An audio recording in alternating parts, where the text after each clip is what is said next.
Hi welcome back. നമുക്ക് junior health inspector, public health inspector grade 2 രണ്ടിനും syllabus same ആണ്. അപ്പോൾ ഇതിന് 2024 നടന്ന എക്സാമിന്റെ ക്വസ്റ്റ്യൻ പേപ്പർ നമുക്കൊന്ന് ഡിസ്കസ് ചെയ്യാം. അപ്പൊ ഇത് 4/4/2024 ഇത് നടന്നത്. ഈ ഒരു എക്സാമിന്റെ ക്വസ്റ്റ്യൻ പേപ്പർ കോഡ് എന്ന് പറയുന്നത് 034/2024. അപ്പൊ ഇതിനകത്തെ ക്വസ്റ്റ്യൻസ് നമുക്ക് ഡീറ്റെയിൽഡ് ആയിട്ടൊന്ന് ഡിസ്കസ് ചെയ്യാം. So let's look at what is the first question. ആദ്യത്തെ ക്വസ്റ്റ്യൻ ഇതാണ്: injury to the lower trunk of brachial plexus is called. എന്താണ് ഓപ്ഷൻസ്? എർബ്സ് പാരാലിസിസ് ആണോ, ക്ലുംകേസ് പാരാലിസിസ് ആണോ, ക്ലോ ഹാൻഡ് ആണോ, ഹോണേഴ്സ് സിൻഡ്രോം ആണോ എന്നുള്ളതാണ് ചോദ്യം. വെൽ, നമ്മുടെ കറക്റ്റ് ആൻസർ ഇവിടെ നമ്മൾ നോക്കുകയാണെന്നുണ്ടെങ്കിൽ അത് ക്ലുംകേസ് പാരാലിസിസ്, ഓപ്ഷൻ ബി ആണ് നമ്മുടെ കറക്റ്റ് ആൻസർ. എന്തുകൊണ്ട് ഈ ഓപ്ഷൻ ബി കറക്റ്റ് ആകുന്നത്? നമ്മുടെ ഈ ഒരു ലോവർ ട്രങ്ക് ഇഞ്ചേർഡ് ആകുമ്പോഴത്തേക്ക് that leads to a condition called Klumpke's paralysis. അപ്പൊ യൂഷ്വലി ഇത് സംഭവിക്കുന്നത് ഒന്നുകിൽ when the arm is stretched too much. Okay, അപ്പോ ഇത് ടിപ്പിക്കലായിട്ട് ആ ഒരു ചൈൽഡ് ബേർത്തിന്റെ സമയത്ത് ഇത് സംഭവിക്കാം. ഇനി അതും അല്ലെങ്കിൽ എന്തെങ്കിലും ഒന്നിൽ പിടിച്ചുകൊണ്ട് ആരെങ്കിലും വീഴുന്ന ഒരു സിറ്റുവേഷനിലും ഇത് സംഭവിക്കാവുന്ന സാധ്യതയാണ്. എന്താ ആം ഗെറ്റ് സ്ട്രെച്ച്ഡ് ടു മച്ച് എന്നുള്ളത്. കാരണം വീഴാതിരിക്കാനായിട്ട് നമ്മൾ കയറി പിടിക്കുന്നു, അപ്പോൾ വീഴുന്നു എന്നുള്ളതാണ്. അപ്പോ ഈ എന്താ പറയേണ്ടത്, ഈ ഒരു കണ്ടീഷന്റെ ക്ലുംകേസ് പാരാലിസിന്റെ ഒരു പ്രധാന സിംറ്റം എന്ന് പറയുന്നത് paralysis in claw and deformity. Claw and ഡിഫോമിറ്റിയിലാണ്. അപ്പൊ ഇവിടെ ഫിംഗേഴ്സ് ബെൻഡ് ആയതുപോലെയാകും, ഒരു അബ്നോർമൽ വേയിലുള്ളത് പോലെ തോന്നും. ഇപ്പം നമ്മുടെ നക്കിൾസ് അല്ലെങ്കിൽ MCP ജോയിന്റ്സ് എന്ന് പറയുന്നത് എക്സ്റ്റെൻഡഡ് ആയി പോകും എന്നുള്ളതാണ്. അപ്പൊ ഇത് എന്താ പറയേണ്ടത്, ഫിംഗേഴ്സ് ആക്ച്വലി ആ ഒരു IP ജോയിന്റ്സ് അത് കുറെ അങ്ങ് ഫ്ലെക്സ്ഡ് ആയി പോകും. ഇത് സംഭവിക്കുന്നത് is because the small muscles of the hand, കൈയുടെ ചെറിയ സ്മോൾ മസിൽസ്, അത് അൾനാർ നെർവ് ആണ് അതിനെ കൺട്രോൾ ചെയ്യുന്നത്. ആ സ്മോൾ മസിൽസ് വീക്ക് ആകുമ്പോഴാണ് ഇത് സംഭവിക്കുന്നത്. Okay, so this is the first question. Now let's look at what is the second one. A long bone which has two primary centers of ossification is. അപ്പോ ഇവിടെ ഒരു long ബോണിന്റെ കാര്യമാണ് പറയുന്നത്. അതിന് രണ്ട് പ്രൈമറി സെന്റേഴ്സ് ഓഫ് ഓസിഫിക്കേഷൻ ഉള്ളത് ഏതാണ്? Tibia, femur, humorous ഓ clavicle? ഏതാണ് ഇതിന്റെ കറക്റ്റ് ആൻസർ? അപ്പോ എന്താണ് നമ്മൾ ഇവിടെ നോക്കേണ്ടത്? ഇതിന്റെ correct answer is option D, clavicle is the correct answer. അപ്പൊ ഈ ഓസിഫിക്കേഷൻ സെന്റേഴ്സ് എന്താണ്? ഇത് റീജിയൻസ് അല്ലെങ്കിൽ these are regions where the bone formation begins. Bone formation തുടങ്ങുന്ന ആ ഒരു റീജിയൻ ആണ് ഓസിഫിക്കേഷൻ സെന്റേഴ്സ് എന്ന് പറയുന്നത്. അപ്പോ most of the long bones അതിന്റെ ഡെവലപ്മെന്റ് നടക്കുന്നത് is from a single primary centre of ossification. പക്ഷേ ചില ബോൺസിന് രണ്ട് പ്രൈമറി ഓസിഫിക്കേഷൻ സെന്റേഴ്സ് ഉണ്ടാകും, അല്ലെങ്കിൽ അതിന്റെ ഒറിജിനേഷൻ സെന്റേഴ്സ് ഉണ്ടാകും എന്നുള്ളതാണ്. അപ്പൊ ഈ ക്ലാവിക്കൽ എന്ന് പറയുന്നത് ഇസ് യുണീക്ക്. അതിന്റെ ആ ഒരു uniqueness is in the way it develops.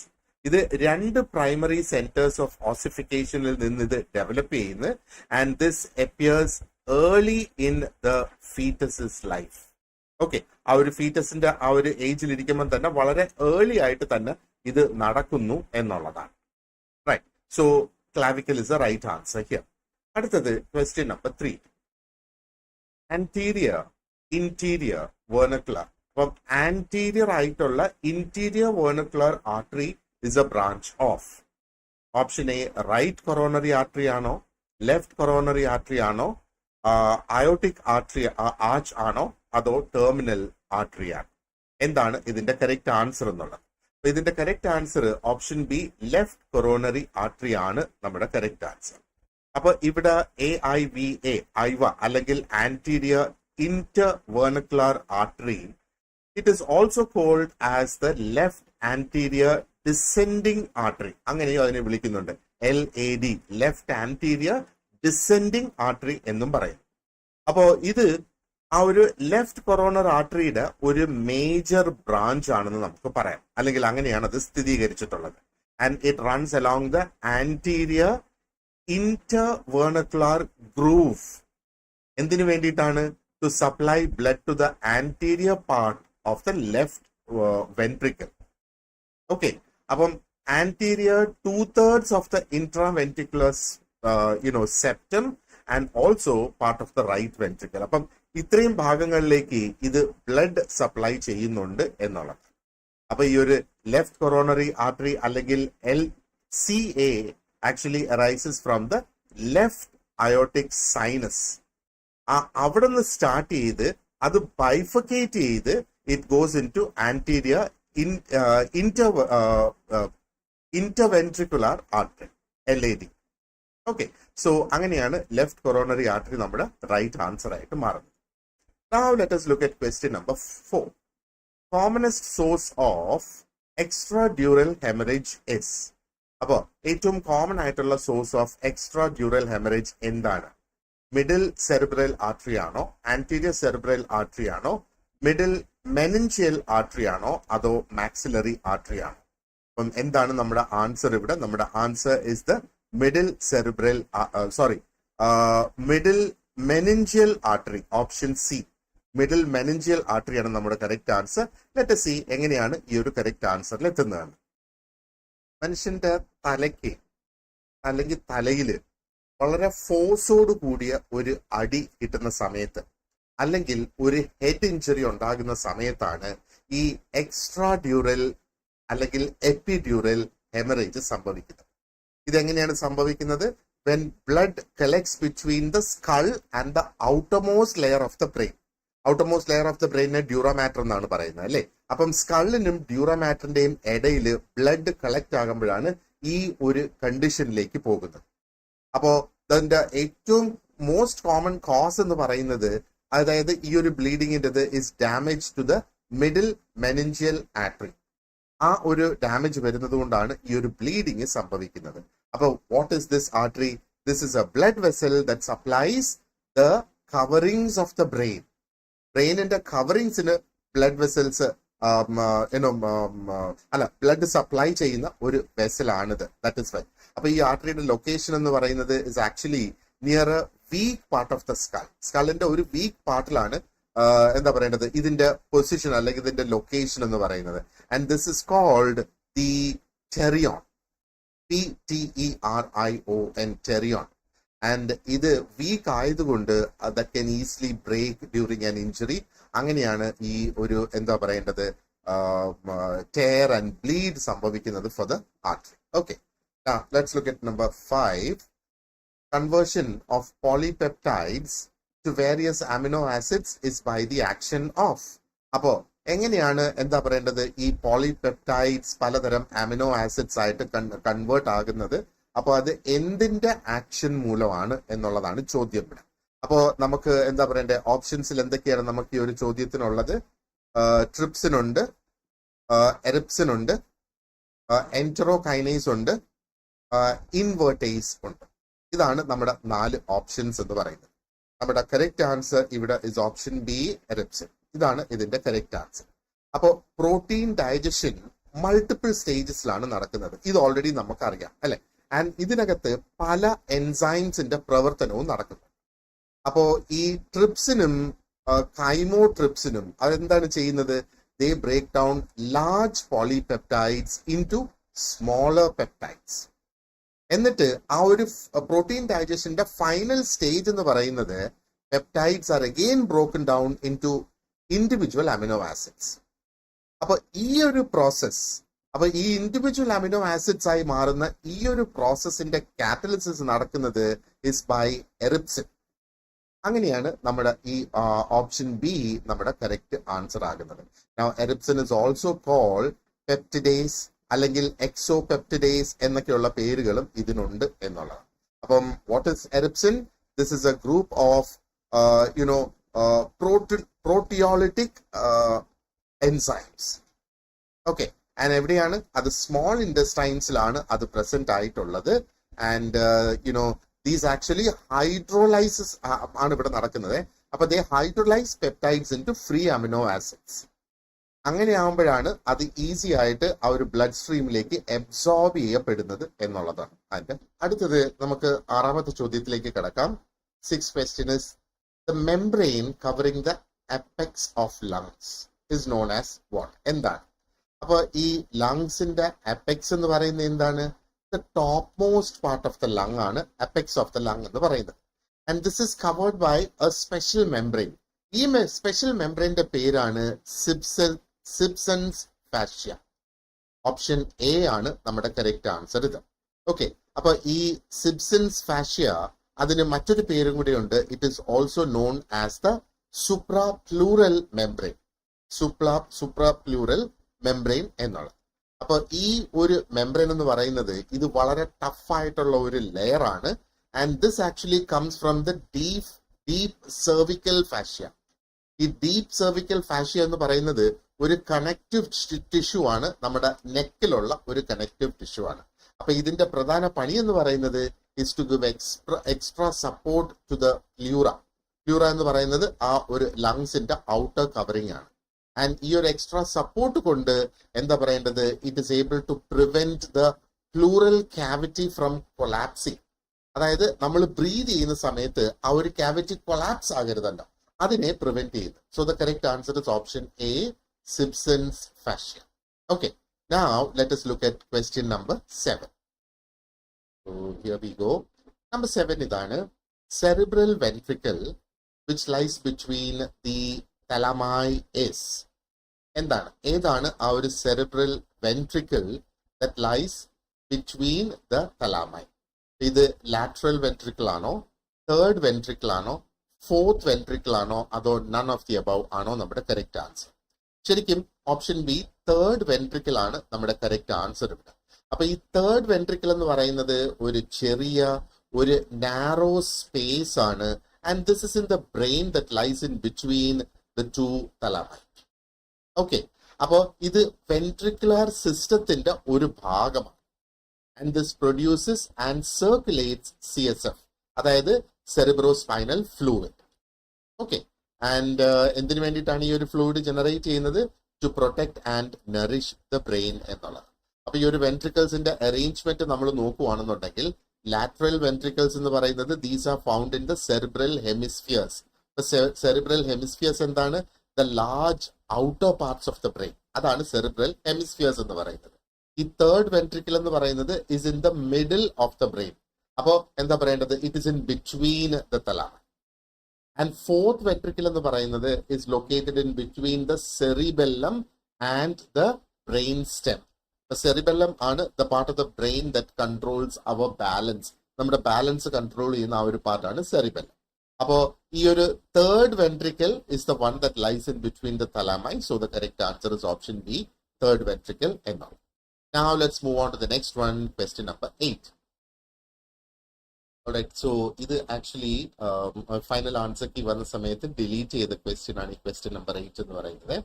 So tongue is supplied by all cranial nerves except. അപ്പൊ ഇതാണ് ചോദ്യം. Tongue is supplied by all cranial nerves except. അപ്പൊ ഇത് എന്താ പറയേണ്ടത്? ക്രേനിയൽ നെർവ്സ് അതിന് ഈ ഒരെണ്ണം ഒഴികെ ബാക്കിയെല്ലാം സപ്ലൈ ചെയ്യുന്നു എന്നുള്ളതാണ് ഇതിന്റെ ആൻസർ. അപ്പോ tongue actually is controlled by many cranial nerves എന്നുള്ളതാണ്. ഓക്കെ, അപ്പോ ഈ ടങ്ങിനെ കൺട്രോൾ ചെയ്യുന്ന പല നെർവ്സ് അവിടെ ഉണ്ട്. എന്തൊക്കെയാണ് ടങ്ങിൻ്റെത് കൺട്രോൾ ചെയ്യേണ്ടത്? അതിന്റെ മൂവ്മെന്റ് കൺട്രോൾ ചെയ്യണം. അതുകൊണ്ടല്ലേ നമുക്ക് സംസാരിക്കാൻ കഴിയുന്നത്. ടങ്ങിലുണ്ടാകുന്ന സെൻസേഷൻ കൺട്രോൾ ചെയ്യാനായിട്ട് കഴിയണം. ആൻഡ് ടങ്ങിന്റെ ടേസ്റ്റ് കൺട്രോൾ ചെയ്യാനായിട്ട് കഴിയണം. അപ്പോ അതിന്റെ മൂവ്മെന്റ് അല്ലെങ്കിൽ ആ ഒരു മോട്ടോർ സപ്ലൈ എന്ന് പറയുന്നത് അത് ഒരു സംഗതിയാണ് അല്ലെ. ആൻഡ് സെൻസേഷൻ മറ്റൊന്നാണ്, ടേസ്റ്റ് മറ്റൊന്നാണ്. അപ്പോ ഇവിടെ ഹൈപ്പോഗ്ലോസൽ നെർവ് അല്ലെങ്കിൽ CN12 എന്നതിനെ പറയും. ആ ഒരു നെർവ് ആണ്. It controls all tongue muscles. Okay, except the palatoglossus muscle. ഈ palatoglossus muscle is controlled by the vagus nerve എന്നാണ്.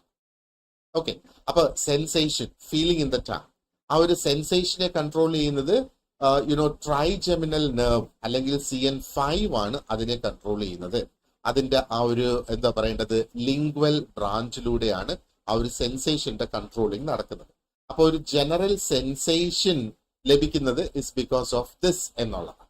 ഓക്കെ, ആ ടങ്ങിന്റെ ഏകദേശം ആ ഒരു 2/3 പോർഷൻ വരെ it is controlled by this. പിന്നെ ആ ഒരു ഗ്ലോസോ ഫാരിംഗൽ നെർവ് അല്ലെങ്കിൽ CN9, this again provides general sensation for the back 1/3 of the tongue. ആദ്യത്തെ 2/3 ട്രൈജെമിനൽ നെർവ് ആണ്. അതിന്റെ ബാക്കിയുള്ള 1/3 ഗ്ലോസോ ഫാരിംഗൽ നെർവ് ആണ് അതിന്റെ ആ ഒരു കൺട്രോൾ കൊടുക്കുന്നത്. ആൻഡ് ടേസ്റ്റിന്റെ കാര്യം നോക്കുവാണെന്നുണ്ടെങ്കിലോ ഫേഷ്യൽ നെർവ് അല്ലെങ്കിൽ CN7 അതാണ് എന്താ പറയേണ്ടത് is responsible for taste in the front 2/3 of the tongue. Okay, അപ്പോ ആൻഡ് ദി ഗ്ലോസോഫാരിംഗൽ നെർവ് നമ്മൾ നേരത്തെ ഡിസ്കസ് ചെയ്തത് CN9 is actually responsible for the rest of the tongue. അതല്ലെങ്കിൽ ആ പിറകോട്ടുള്ള ആ ഒരു 1/3 പോർഷൻ. അപ്പോ വേഗസ് നെർവ് അതായത് CN10 helps with taste and the that is taste at the base of the tongue. ടങ്ങിന്റെ ആ ഒരു ബേസ് പോർഷൻ. ഓക്കെ, അപ്പോ ഈ ഒരു ഹൈപ്പോഗ്ലോസൽ നെർവ് CN12 എന്ന് പറയുന്നത് is actually not listed in the answer ചോയ്സിൽ അത് ഇവിടെ ഇല്ല. But this is the main nerve responsible for the movement and അതായിരിക്കണം നമ്മുടെ കറക്റ്റ് ആൻസർ ഈ ഒരു ക്വസ്റ്റ്യൻ നിലവിലുണ്ടായിരുന്നെങ്കിൽ ഹൈപ്പോഗ്ലോസൽ നെർവ് എന്നുള്ളത്. അപ്പൊ അതില്ലാത്തതുകൊണ്ടായിരിക്കണം ആ ഒരു ക്വസ്റ്റ്യൻ ഡിലീറ്റ് ചെയ്തിട്ടുള്ളത്. Okay, now let's move on to question number 9. Question number 9 ഇതാണ്. Superior oblique muscles moves the eyeball to. അപ്പൊ ഈ സുപ്പീരിയർ ഒബ്ലിക് മസിൽ ഐബോളിനെ ഏത് ഡയറക്ഷനിലും മൂവ് ചെയ്യാനായിട്ട് സഹായിക്കുന്നു? Upward and downward, upwards and outwards movement ആണോ, ഡൗൺവേർഡ് ആൻഡ് ഔട്ട്വേർഡ്സ് മൂവ്മെന്റ് ആണോ, upwards and inwards movement ആണോ, downwards and inwards movement ആണോ എന്നാണ്. ഈ സുപ്പീരിയർ ഒബ്ലിക് മസിൽ എന്ന് പറയുന്നത് is one of the muscles that help control the I movement. കണ്ണിന്റെ ആ ഒരു മൂവ്മെന്റിനെ കൺട്രോൾ ചെയ്യാൻ സഹായിക്കുന്ന ഒരു മസിൽ തന്നെയാണ്. അപ്പോ ഇതിനെ കൺട്രോൾ ചെയ്യുന്നത് ട്രോക്ലിയർ നെർവ് ആണ് ഇതിനെ കൺട്രോൾ ചെയ്യുന്നത്. അതായത് ക്രേനിയൽ നെർവ് 4 നമ്മൾ കഴിഞ്ഞ ക്വസ്റ്റ്യനിൽ ഡിസ്കസ് ചെയ്തതുപോലെ. ആൻഡ് അതിന് ഒരു യുണീക്ക് ആയിട്ടുള്ള ഒരു ഫംഗ്ഷൻ ഉണ്ട്. എന്താണ് ആ ഒരു function? It moves through A പുള്ളി ലൈക്ക് സ്ട്രക്ചർ കോൾഡ് ദി ട്രോക്ലിയം. അപ്പൊ പുള്ളി എന്നെന്താ പറഞ്ഞാൽ എന്താണ്? നമ്മൾ ഈ വെള്ളം കോരുന്നതിന് കിണറ്റിൽ നിന്ന് വെള്ളം കോരുമ്പോഴത്തേക്ക് ആ ഒരു പുള്ളിയിട്ട്, അതായത് അതിന് കപ്പി എന്നൊക്കെ മലയാളത്തിൽ പറയുമല്ലോ, ആ ഒരു പുള്ളി ലൈക്ക് ഫംഗ്ഷൻ ഇത് പ്രവർത്തിക്കും എന്നുള്ളതാണ്. അപ്പൊ പുള്ളി എന്താണ് ചെയ്യുന്നത്? മുകളിലേക്കും താഴേക്കും അത് പുള്ളി ചെയ്യാനായിട്ട് നമ്മളെ സഹായിക്കുന്നു എന്നുള്ളത് അല്ലെ. അപ്പൊ ഈ ഒരു മസില് കോൺട്രാക്ട് ചെയ്യുമ്പോഴേ ആ ഐബോൾ 3 രീതിയിൽ അല്ലെ 3 ഡയറക്ഷൻസിൽ അത് മൂവ് ചെയ്യും. ഒന്ന് ഡൗൺവേർഡ്, അതിനെ ഡിപ്രഷൻ എന്ന് പറയുന്നത്. അപ്പോ കണ്ണിനെ തന്നെ താഴേക്ക് നമ്മുടെ ആ ഒരു സൈറ്റ് ഫോക്കസ് ചെയ്ത് കൊണ്ടുവരുന്നു എന്ന് വേണമെങ്കിൽ പറയാം. ഇനി മറ്റൊന്ന് ഒരു outward movement, that is called abduction. അപ്പം moves the eye away from the nose.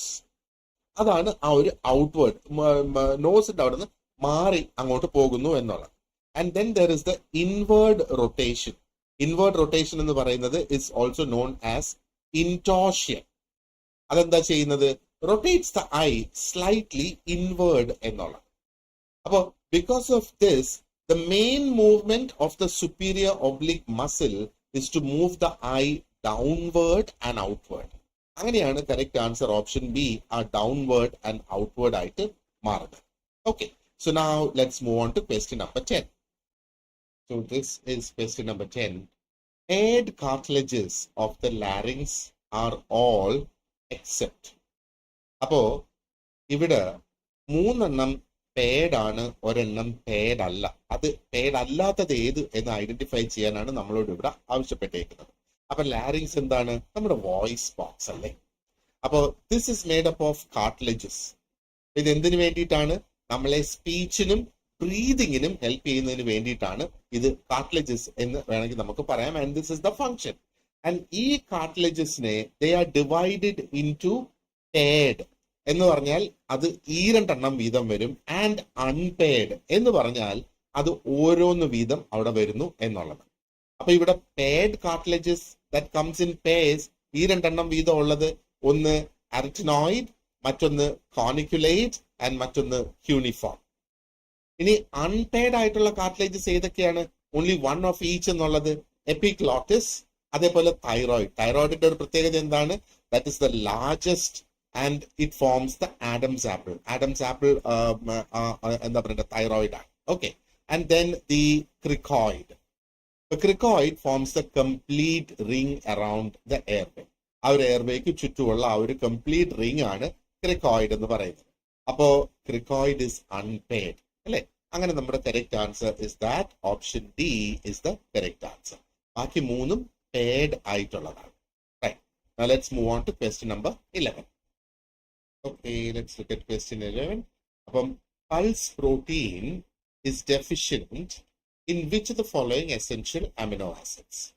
Pulse protein ഏതൊക്കെ അമിനോ ആസിഡ്സിൽ ഡെഫിഷ്യന്റ് ആണ് എന്നുള്ളതാണ് ചോദ്യം. ഓക്കെ, അപ്പോ നമ്മുടെ answer lysine, methionine, threonine and tryptophan. ഇതാണ് നമുക്കുള്ള 4 ഓപ്ഷൻസ് ഇവിടെ. പൾസസ് എന്താണ്? ലെഗ്യൂംസ് എന്ന് വേണമെങ്കിൽ നമുക്ക് പറയാം. ആൻഡ് നമുക്ക് ഓൾറെഡി അറിയാം പ്രോട്ടീൻസിന്റെ റിച്ച് സോഴ്സ് ആണ് പൾസസ് എന്ന് പറയുന്നത്. പക്ഷേ അതിനകത്ത് ഒരു സർട്ടൻ എസെൻഷ്യൽ അമിനോ ആസിഡ് ഇല്ല എന്നുള്ളതാണ്. And that is option B, methionine. Okay, അപ്പൊ ഇത് ഓർക്കുന്നതിന് ഒരു സിമ്പിൾ ആയിട്ടുള്ള ഒരു വേ നമ്മൾ നോക്കുവാണെന്നുണ്ടെങ്കിൽ സീരിയൽസ് എന്താ പറയണ്ടേ, ലൈക്ക് റൈസ്, വീറ്റ്, ഇതൊക്കെ അതിനകത്ത് മെത്തിയോണിൻ ഉണ്ട് and they are low in lysine. Cereals ആയിരുന്നു ഇവിടെ വരുന്നതെങ്കിൽ നമ്മുടെ answer would have been lysine. Okay, and pulses എന്ന് പറയുമ്പോഴത്തേക്ക് ലെന്റിൽസ്, ബീൻസ് അങ്ങനെയൊക്കെയുള്ള സംഗതികളിൽ അതിനകത്ത് ലൈസിൻ ഉണ്ട്, പക്ഷേ മെത്തിയോണിൻ ആണ് അതിനകത്ത് ലോ ആയിട്ടുള്ളത് എന്നുള്ളത്. അപ്പോ അതുകൊണ്ടാണ് ഒരു കോമ്പിനേഷനെ കുറിച്ച് നമ്മൾ പറയുന്നത്, സീരിയൽസ് ആൻഡ് പൾസസ്. അതേപോലെ സീരിയൽസ് ആൻഡ് പൾസസിന്റെ കോമ്പിനേഷൻ റൈസ് ആൻഡ് ദാൽ, ചോറും ദാലും, അതിന്റെ ഒരു കോമ്പിനേഷൻ നമ്മൾ ഭക്ഷിക്കുമ്പോഴത്തേക്ക് നമുക്ക് ഒരു ബാലൻസ്ഡ് ആയിട്ടുള്ള ഒരു പ്രോട്ടീൻ സോഴ്സ് നമുക്ക് ലഭിക്കും. അപ്പൊ നമുക്ക് ആ ഒരു എസെൻഷ്യൽ ആയിട്ടുള്ള എല്ലാ അമിനോ ആസിഡ്സും അതിലൂടെ കിട്ടും എന്നുള്ളതാണ് അതിന്റെ മറ്റൊരു സംഗതി. Alright, so that was question 11. Moving on to question 12. Recommended dietary allowance of free folate in pregnancy is. അപ്പോ ഇത് എന്താണ് ഫ്രീ ഫോളേറ്റ് ഇൻ പ്രഗ്നൻസി പീരിയഡിൽ? Answer is 600 mcg, option C. അപ്പം RDA അത് മാറി മാറി വരും. അപ്പം ഈ ഒരു എക്സാമിന്റെ ചോദ്യ പേപ്പർ തയ്യാറാക്കിയ സമയത്ത് ഇതാണ് RDA for free folate in pregnant women. അപ്പം RDAയുടെ ലേറ്റസ്റ്റ് ആയിട്ടുള്ള ചാർട്ട്സ് നമ്മൾ റെഫർ ചെയ്യണം എപ്പോഴും. ആൻഡ് നമ്മൾ എന്താ പറയേണ്ടത്, നമ്മുടെ ക്ലാസ്സസിൽ we give you the latest recommended daily allowance, അതിന്റെ ലേറ്റസ്റ്റ് ആയിട്ടുള്ള ചാർട്ട്സ് നമ്മൾ അവിടെ. ഓക്കെ, അപ്പോ ഈ ഫോളേറ്റ് എന്ന് പറയുന്നത് എന്താണ്? ആക്ച്വലി ഫോളേറ്റ് വിറ്റമിൻ B9 ആണ് ഫോളേറ്റ്. അപ്പൊ പ്രഗ്നൻസി പീരിയഡിൽ ഇതിന്റെ റിക്വയർമെന്റ് ഇച്ചിരി കൂടുതലാണ്. ദാറ്റ് ഇസ് ബിക്കോസ് ആ ഒരു ഫീറ്റലിന്റെ അല്ലെങ്കിൽ ആ ഒരു ഫീറ്റസിന്റെ ന്യൂറൽ ട്യൂബ് ഡെവലപ്മെന്റ് ഉണ്ടാകണം. And at the same time ബേർത്തില് ഉണ്ടാകുന്ന ഡിഫക്ട്സും ഇല്ലാതെയാക്കണം. സ്പൈന ബിഫിഡിയ പോലെയുള്ള ഡിഫക്ട്സ് ഒക്കെ ഇല്ലാതെയാകുകയും വേണം. അപ്പൊ അതിനും നമുക്ക് വിറ്റമിൻ B9 ആവശ്യമാണ്, which is folate. Okay, number 13. The first clinical sign of vitamin A deficiency. ആദ്യത്തെ ക്ലിനിക്കൽ സൈൻ ആണ് ഇവിടെ ചോദിക്കുന്നത് വിറ്റമിൻ എ ഡെഫിഷ്യൻസിയുടെ. ഓക്കെ, അപ്പം നൈറ്റ് ബ്ലൈൻഡ്നെസ് ആണോ, കോർണിയൽ സിറോസിസ് ആണോ, കൺജങ്ക്റ്റിവൽ സിറോസിസ് ആണോ, ഓ കെരാറ്റോമെലേഷ്യ? അപ്പോ ഈ വിറ്റമിൻ എ അല്ലെങ്കിൽ റെറ്റിനോൾ എന്ന് പറയുന്നത് നമുക്ക് ഓൾറെഡി അറിയാം, അത് വിഷനും ഇമ്മ്യൂൺ ഫങ്ഷനും ഒരു എപ്പിത്തീലിയൽ ടിഷ്യൂസിന്റെ മെയിൻ്റനൻസിനും ആവശ്യമാണ് ഈ ഒരു വിറ്റമിൻ എ എന്ന് പറയുന്നത്. അപ്പോ ഇതിന്റെ ഡെഫിഷ്യൻസി, വിറ്റമിൻ എയുടെ ഡെഫിഷ്യൻസി എന്ന് പറയുന്നത് പല സ്റ്റേജസിലൂടെയാണ് അതിന്റെ ആ ഒരു ഡെഫിഷ്യൻസി മനുഷ്യനെ ഇമ്പാക്ട് ചെയ്യുന്നത്. ഒന്ന് നൈറ്റ് ബ്ലൈൻഡ്നെസ്. നൈറ്റ് ബ്ലൈൻഡ്നെസ് എന്ന് പറയുമ്പോഴത്തേക്ക് നമുക്ക് ഡിം ലൈറ്റിൽ കാണാനുള്ള ഡിഫിക്കൽട്ടിയാണ് നൈറ്റ് ബ്ലൈൻഡ്നെസ്. പക്ഷേ that is not the first clinical sign. ഇനി രണ്ടാമത്തത് കൺജങ്ക്റ്റിവൽ സിറോസിസ് എന്ന് പറഞ്ഞാല് കൺജങ്ക്റ്റിവയുടെ ആ ഒരു ഡ്രൈനെസ് ആണ് ഈ കൺജങ്ക്റ്റിവൽ സിറോസിസ് എന്ന് പറയുന്നത്. And that is the earliest sign അല്ലെങ്കിൽ ഏർലിയസ്റ്റ് ക്ലിനിക്കൽ സൈൻ. അപ്പൊ അതേതാണ്? നമ്മുടെ ഓപ്ഷൻ സി ആണ് അതിന്റെ. ഇനി ഈ കോർണിയൽ സിറോസിസ് എന്ന് പറയുമ്പോഴത്തേക്ക് കുറെ കൂടെ അഡ്വാൻസ്ഡ് ആയിട്ടുള്ള ഒരു സ്റ്റേജ് ആയി. ആൻഡ് ഓപ്ഷൻ ഡിയിൽ നമ്മൾ കാണുന്നത് കെരാറ്റോമെലേഷ്യ എന്ന് പറയുമ്പോഴത്തേക്ക് വളരെ സിവിയർ ആയിട്ടുള്ള വിറ്റമിൻ എ ഡെഫിഷ്യൻസി ആണ്. And it actually leads to softening of the cornea. Cornea soft ആയി പോകുന്ന ഒരു സിറ്റുവേഷനിലേക്ക് പോകുന്നു എന്നുള്ളതാണ്. Now let us look at question number 14. Best test to detect iron deficiency in community. ഒരു കമ്മ്യൂണിറ്റിയിൽ അയൺ ഡെഫിഷ്യൻസി ഡിറ്റർമിൻ ചെയ്യുന്നതിനുള്ള ഏറ്റവും നല്ല ടെസ്റ്റ് ഏതാണെന്നുള്ളതാണ് ചോദ്യം. അപ്പോൾ നമ്മുടെ ഓപ്ഷൻസ് ഇവിടെ haemoglobin, serum ferritin, serum transferrin, serum iron. അങ്ങനെ നമുക്ക് 4 ഓപ്ഷൻസ് ഇവിടെയുണ്ട്. അപ്പം അയൺ ഡെഫിഷ്യൻസി എന്ന് പറയുന്നതിന് ഒരുപാട് അധികം ടെസ്റ്റുകളുണ്ട് നമുക്ക് ആ ഒരു അയൺ ഡെഫിഷ്യൻസി ഡിറ്റക്ട് ചെയ്യുന്നതിന് വേണ്ടിയിട്ട്. പക്ഷേ ഒരു കമ്മ്യൂണിറ്റി സെറ്റിംഗിൽ ഏറ്റവും ഓപ്റ്റിമൽ ആയിട്ടുള്ളത് is serum ferritin. Option B ആണ് നമ്മുടെ കറക്റ്റ് ആൻസർ. അപ്പോൾ ഈ സെറം ഫെറിറ്റിൻ എന്ന് പറയുന്നത് it reflects actually iron stores in the body. അപ്പൊ ശരീരത്ത് ഉള്ള ആ ഒരു അയൺ എന്തുമാത്രം സ്റ്റോറേജ് ചെയ്തിട്ടുണ്ട് എന്നുള്ളത് ഡിറ്റക്ട് ചെയ്യാനായിട്ട് കാണിക്കുന്നത്.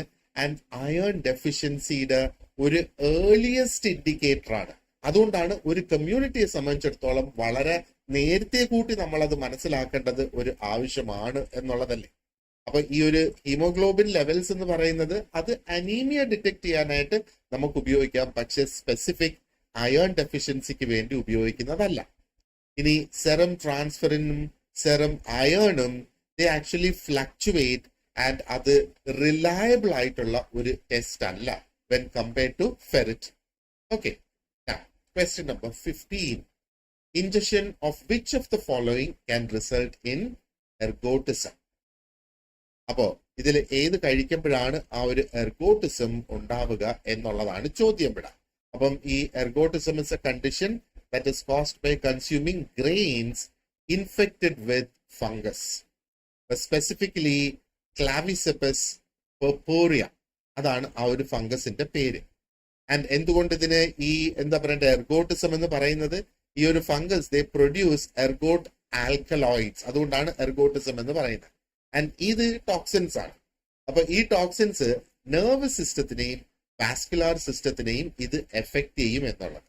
And it leads to symptoms like convulsions, hallucinations, അങ്ങനെയൊക്കെയുള്ള സിസ്റ്റംസ് ഉണ്ടാകും. അപ്പൊ ഇവിടെ ഓപ്ഷൻ എ ബജ്ര അല്ലെങ്കിൽ പേൾ മില്ലറ്റ് എന്ന് പറയുന്നത് is one of the grain which is most susceptible to ergot contamination. അപ്പോൾ അത് എർഗോട്ടിസത്തിന്റെ ഈ തന്നിരിക്കുന്ന ഓപ്ഷൻസിൽ ഏറ്റവും പ്രധാനപ്പെട്ട ചോയ്സ് ആയിട്ട് മാറും. Okay, question number 16. Podiatrists deal with. Podiatrist എന്ന് പറയുന്നത് ഒരു മെഡിക്കൽ പ്രൊഫഷനാണ്.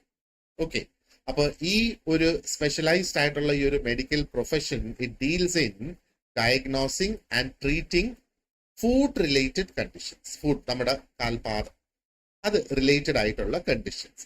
അപ്പൊ ഇതിനകത്ത് issues like bunions, heel pain, diabetic foot complications and injuries to the foot and ankle. നമ്മുടെ കാൽപാദവും കാലിന്റെ ആ ഒരു ഉപ്പുറ്റി, ആംഗിൾ, അതൊക്കെ ഇതിനകത്ത് വരും. So care of feet, option C is the correct answer. Okay. Number 17. Another name for periodontal disease. Apam halitosis, dental caries, or pyorrhea, or dental fluorosis. എന്താണ് ഈ പെരിഡോണ്ടൽ ഡിസീസ് എന്ന് പറയുമ്പോഴത്തേക്ക്? പെരിഡോണ്ടൽ ഡിസീസ് എന്ന് പറയുന്നത് എന്താണ്? They are infections and inflammations of the gums and structures surrounding the teeth. പല്ലിനെ ചുറ്റിപ്പറ്റിയുള്ള സ്ട്രക്ചേഴ്സിനെയും ഗംസിനെയും effect ചെയ്യുന്ന ഒരു ഡിസീസ് ആണ് പെരിഡോണ്ടൽ ഡിസീസ് എന്ന് പറയുന്നത്. അപ്പം പയോറിയ ആണ് ഏറ്റവും കോമൺ ആയിട്ടുള്ള പെരിഡോണ്ടൽ ഡിസീസ്. അപ്പൊ അതിന്റെ പ്രധാന ക്യാരക്ടറിസ്റ്റിക് എന്ന് പറയുന്നത് ഒരു പസ് ഡിസ്ചാർജ് ഉണ്ടാകും. ആ ഗംസ് ഇൻഫ്ലെയിംഡ്, ഗമ്മിന്റെ ഒരു ഇൻഫ്ലമേഷൻ ഉണ്ടാകുന്നു. അത് എന്താ പറയേണ്ടത്, അത് എഫക്റ്റഡ് ആകുന്നു എന്നുള്ളതാണ്. And loosening of the teeth because of bacterial infection. Okay, അപ്പൊ pyorrhoea is the correct answer here for us. അപ്പൊ halitosis എന്ന് പറയുന്നത് option A refers to bad breath. നമ്മുടെ ബ്രെത്തിൽ ഒരു ഫൗൾ സ്റ്റിങ്ക് ഉള്ളത്. ആൻഡ് ഡെന്റൽ കാരീസ് എന്ന് പറയുമ്പോഴത്തേക്ക് അത് ടൂത്ത് ഡിക്കേ ആണ്. ആൻഡ് ഡെന്റൽ ഫ്ലൂറോസിസ് എന്ന് പറയുന്നത് അത് സംഭവിക്കുന്നത് is from excessive fluoride intake. Okay. And number 18, excessive scaling of scalp skin. അപ്പം സ്കാൽപ്പിന്റെ സ്കിന്ന് എക്സസീവ് ആയിട്ട് ഇഫ് ഇറ്റ് ഇസ് റിമൂവ്ഡ് അല്ലെങ്കിൽ എക്സസീവ് സ്കെയിലിംഗ്, അത് കോൺസ് ആണോ, ഡാൻഡ്രഫ് ആണോ, യുനോ ഹൈപ്പോഹൈഡ്രോസിസ് ആണോ, കാരീസ് ആണോ? ഓക്കെ. അപ്പൊ എക്സസീവ് സ്കെയിലിംഗ് ഓഫ് സ്കാൽപ്പിൽ നമുക്ക് ഈ ഒരു എന്താ പറയേണ്ടത്, ഡാൻഡ്രഫ് ആയിട്ട് വരുമ്പോഴത്തേക്ക് അസോസിയേറ്റഡ് ആയിട്ടുള്ള ഒരു വളരെ കോമൺ ആയിട്ടുള്ള ഒരു സംഗതി തന്നെയാണ് അല്ലെ. അപ്പൊ എക്സസീവ് സ്കെയിലിംഗ് ഓഫ് സ്കാൽപ്പ് എന്ന് പറയുന്നത് is definitely associated with dandruff. അപ്പൊ എക്സസീവ് സ്കെയിലിംഗ് എന്ന് പറയുമ്പോഴത്തേക്ക് നമ്മുടെ ആ ഒരു സ്കാൽപ്പിലുള്ള ഡെഡ് സ്കിൻസ് അങ്ങ് പോകുന്നതാണ് അത്. പക്ഷെ അത് ഇച്ചിരി കൂടുതലായി പോകുമ്പോഴാണ് ആ ഒരു ഡാൻഡ്രഫും വരുന്നത് അല്ലെ. അപ്പൊ പലപ്പോഴും ഫംഗൽ ഇൻഫെക്ഷൻസ് കൊണ്ടാണ് ഇത് ഉണ്ടാകുന്നത്. സ്പെസിഫിക്കലി മലേസിസ ഈസ്റ്റിന്റെ ഓവർ ഗ്രോത്ത് സംഭവിക്കുമ്പം, ഇനി അതും അല്ലെങ്കിൽ യുനോ സെബറിയോക് ഡെർമറ്റസിസ് സംഭവിക്കുന്ന സമയത്തും, അതൊക്കെ ആ കണ്ടീഷൻസിന്റെ പേരാണ് ഞാൻ പറഞ്ഞത്. അപ്പം കോൺ എന്ന് പറയുമ്പോഴത്തേക്ക് നമ്മത് ആണി രോഗം എന്ന് പറയത്തില്ലേ, അപ്പൊ അത് ഫീറ്റിലാണ് കൂടുതലായിട്ട് വരിക. ആൻഡ് യുനോ ഹൈപ്പോഹൈഡ്രോസിസ് എന്ന് പറയുന്നത് എക്സസീവ് ആയിട്ടുള്ള സ്വെറ്റിംഗ് ആണത് ഹൈപ്പോഹൈഡ്രോസിസ്. ആൻഡ് കാരീസ് എന്ന് പറയുന്നത് it refers to tooth decay. അപ്പൊ നമ്മൾ കഴിഞ്ഞ ക്വസ്റ്റ്യനിലും അത് ഡിസ്കസ് ചെയ്തിരുന്നു അല്ലെ. So the correct answer here is option B, dandruff. Question number 19, അടുത്ത ചോദ്യം അത് തന്നെയാണ് പറഞ്ഞേക്കുന്നത് അല്ലെ. Excessive sweating with offensive smell is called what? അപ്പൊ ഇവിടെ എക്സസീവ് ആയിട്ടുള്ള സ്വെറ്റിംഗും ഉണ്ട്, നമുക്ക് സഹിക്കാൻ പറ്റാത്ത തരത്തിലുള്ള ഒരു സ്മെല്ലും ഉണ്ട്. അതാണ് ഒഫെൻസീവ് സ്മെൽ എന്ന് പറയുന്നത്. അപ്പൊ എന്തൊക്കെയാണ് അതിന്റെ ഓപ്ഷൻസ് നമുക്ക് ഇവിടെ കൊടുത്തിട്ടുള്ളത്? ഒന്ന് hyperhidrosis, halitosis, bromhidrosis or corns. Corns അല്ല എന്നുള്ളത് നമുക്ക് ഓൾറെഡി അറിയാം അല്ലെ. അപ്പൊ ഇതിന്റെ correct answer is option C, bromhidrosis ആണ് ഇതിന്റെ കറക്റ്റ് ആൻസർ. സോ ഈ ഒരു കണ്ടീഷന്റെ പ്രധാന ക്യാരക്ടറിസ്റ്റിക് എന്ന് പറയുന്ന ഒന്ന് എക്സസീവ് സ്വെറ്റിംഗ്.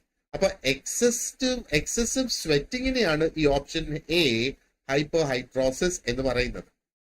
അപ്പൊ അതിന്റെ കൂട്ടത്തില് ഒരു ഒഫെൻസീവ് ആയിട്ടുള്ള ഒരു ഓർഡർ, ഒരു സ്മെല്ലും കൂടെ അവിടെ ഉണ്ടാകുമ്പോഴത്തേക്ക് എന്താ പറയേണ്ടത്, ദാറ്റ് ഇസ് കോൾഡ് ബ്രോംഹൈഡ്രോസിസ്. എന്തുകൊണ്ടാണ് ഈ ഒരു സ്മെല്ല് വരുന്നത്? Bacterial decomposition of sweat. ആ സ്വെറ്റിനെ ബാക്ടീരിയ ഡീകമ്പോസ് ചെയ്തുകൊണ്ടിരിക്കുകയാണ്. അപ്പോ എന്താ പറയേണ്ടത്, ആ ഒരു സ്വെറ്റ് ഗ്ലാൻസ് ഏറ്റവും കൂടുതലായിട്ടുള്ള ഏരിയയിലാണ് ഇത് ടിപ്പിക്കലി ഏറ്റവും കൂടുതൽ ഈ ബാക്ടീരിയ പ്രവർത്തിക്കുന്നത്. അപ്പൊ അത് എവിടേക്കാണ്? ഒന്ന് നമ്മുടെ കക്ഷം, armpit, and at the same time feet.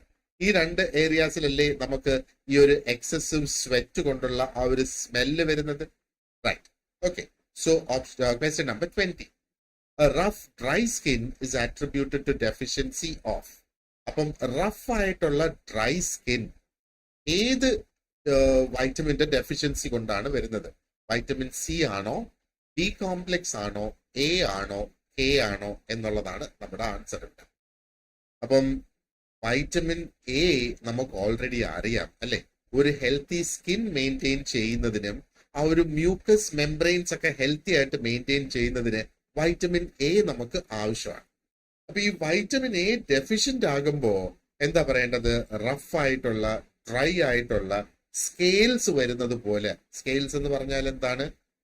മലയാളത്തിൽ എന്താ അതിന് പറയും, ഞാൻ എന്തിനോട് അത് ഉപയോഗിക്കുക? നമ്മുടെ മീനിന്റെ ചെതമ്പല് പോലെ സ്കെയിൽസ് വരുന്നത്, അതാണ് സ്കെയിലി സ്കിൻ എന്ന് നമ്മൾ പറയുന്നത്. അപ്പോ എന്താ പറയേണ്ടത്? This can also cause dry eyes, night blindness ഒക്കെ. അപ്പൊ വൈറ്റമിൻ എയുടെ പ്രോബ്ലംസ് ആണെന്ന് നമ്മൾ മനസ്സിലാക്കിയുള്ളൂ. സോ നമ്മുടെ ആൻസർ ഇവിടെ ഓപ്ഷൻ സി, വൈറ്റമിൻ എ ആണ് നമ്മുടെ കറക്റ്റ് ആൻസർ. അപ്പൊ vitamin C deficiency it leads to a condition called scurvy അല്ലെ. അപ്പൊ അത് കൊളാജൻ സിന്തസിസിനെയാണ് അത് എഫക്ട് ചെയ്യുന്നത്. ആൻഡ് വൈറ്റമിൻ ബി കോംപ്ലെക്സിന്റെ ഡെഫിഷ്യൻസി ഒത്തിരി അധികം ന്യൂറോളജിക്കൽ ആൻഡ് മെറ്റബോളിക് ഡിസോർഡേഴ്സിലേക്ക് അത് കൊണ്ടെത്തിക്കുന്നു എന്നുള്ളതാണ്. ആൻഡ് വൈറ്റമിൻ കെ ഡെഫിഷ്യൻസി എന്ന് പറയുന്നത് എന്താണ്? അത് ബ്ലഡ് ക്ലോട്ടിങ്ങിനെ ബാധിക്കുന്നതാണ്.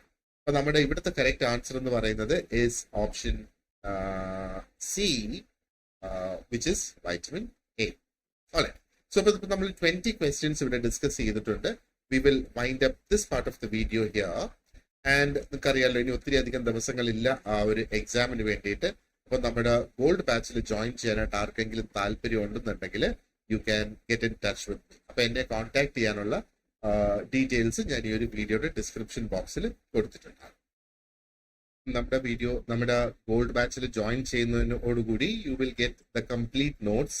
ഫുൾ നോട്ട്സ് സിലബസ് അനുസരിച്ചുള്ളത് ലഭിക്കും. അതേപോലെ പ്രാക്ടീസ് ക്വസ്റ്റ്യൻസ് ഉണ്ടാകും. പിന്നെ ടോപ്പിക്സ് എല്ലാം കവർ ചെയ്തുകൊണ്ട് റെക്കോർഡഡ് വീഡിയോ ക്ലാസ്സസ് വരും. ആഴ്ചയിൽ ഒരിക്കൽ നമ്മൾ മോക്ക് ടെസ്റ്റ് കണ്ടക്ട് ചെയ്യും. ആൻഡ് സിലബസ് കംപ്ലീറ്റ് ചെയ്തതിനു ശേഷം 10 ഫുൾ മോഡൽ എക്സാംസ് നമ്മൾ കണ്ടക്ട് ചെയ്യുന്നതായി. So if you are interested ഈ ഒരു നമ്പറിൽ കോൺടാക്ട് ചെയ്യാം. ആൻഡ് നമുക്കൊരു സ്റ്റഡി ഗ്രൂപ്പ് ഉണ്ട്, അത് ജോയിൻ ചെയ്യുന്നതിനുള്ള ലിങ്കും ഞാൻ ഡിസ്ക്രിപ്ഷൻ ബോക്സിൽ കൊടുത്തിട്ടുണ്ട്. So thank you very much for watching this part and you have A great day. Thank you.